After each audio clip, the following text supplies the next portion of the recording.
Hello बच्चों, let's read this question. The question says, if 2 plus 5 diopter lenses are mounted at some distance apart, the equivalent power will always be negative if the distance is option first greater than 40 centimeter, option B equal to 10 centimeter, option C equal to 40 centimeter, option D less than 10 centimeter.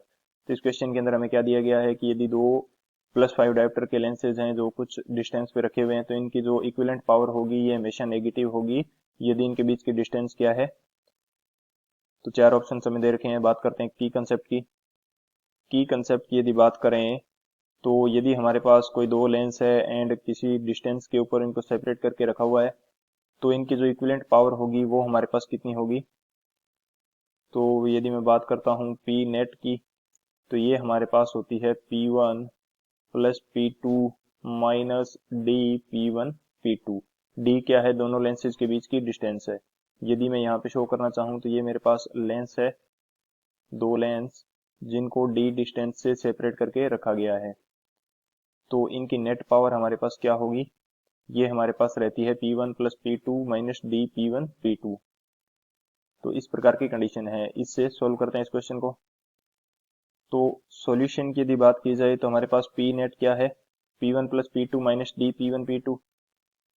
ये हमारे पास है P net P1 plus P2 minus D P1 P2। यदि हमें इनकी equivalent power negative चाहिए तो D, ये जो नेगेटिव की वैल्यू है, ये जो पूरी वैल्यू है ये ज्यादा होनी चाहिए इस पॉजिटिव की वैल्यू से, यानी कि माइनस डी P1 P2 की वैल्यू ज्यादा होनी चाहिए P1 प्लस P2 से, तभी ये टोटल वैल्यू क्या आएगी, नेगेटिव आएगी।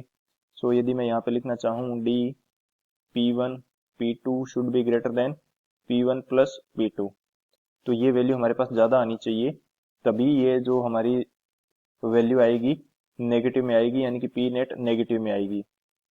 तो डी हमें फाइंड आउट करनी है। P1 की वैल्यू हमारे पास क्या है, +5 डायोप्टर, P2 की वैल्यू भी +5 डायोप्टर, ग्रेटर देन P1 की वैल्यू क्या है +5, P2 की वैल्यू है +5। तो ये वैल्यू हमारे पास कितनी आएगी, D into 25 should be greater than 10। तो यहाँ से डी हमारे पास कितना आएगा, डी हमारे पास ग्रेटर देन आना चाहिए 10/25 मीटर। अब यदि इसको सेंटीमीटर में चेंज करेंगे तो ये वैल्यू हमारे पास कितनी आ जाएगी, सेंटीमीटर में चेंज करने पर 100 से मल्टीप्लाई हो जाएगा। तो ये वैल्यू हमारे पास आएगी D should be greater than 40 centimetre, यानी कि इन दोनों के बीच की डिस्टेंस जो है ग्रेटर होनी चाहिए 40 सेंटीमीटर से, तभी ये टोटल वैल्यू क्या आएगी, नेगेटिव आएगी। तो बात करते हैं ऑप्शन की, कौन सा ऑप्शन करेक्ट हो जाएगा। जो ऑप्शन फर्स्ट है ग्रेटर देन 40 सेंटीमीटर, ये हमारा करेक्ट होगा। Option second equal to 10 centimetre, ये नहीं हो सकता। इक्वल टू 40 सेंटीमीटर नहीं हो सकता। इक्वल यदि 40 सेंटीमीटर के इक्वल होगी तो ये वैल्यू हमारे पास जीरो आ जाएगी। यदि हमें नेगेटिव चाहिए तो ये इससे बड़ी होनी चाहिए। ऑप्शन डी क्या है, लेस देन 10 सेंटीमीटर, तो ये भी हमारा गलत हो जाएगा। So option first is the final answer. I hope you understood it well. Best of luck. Thank you.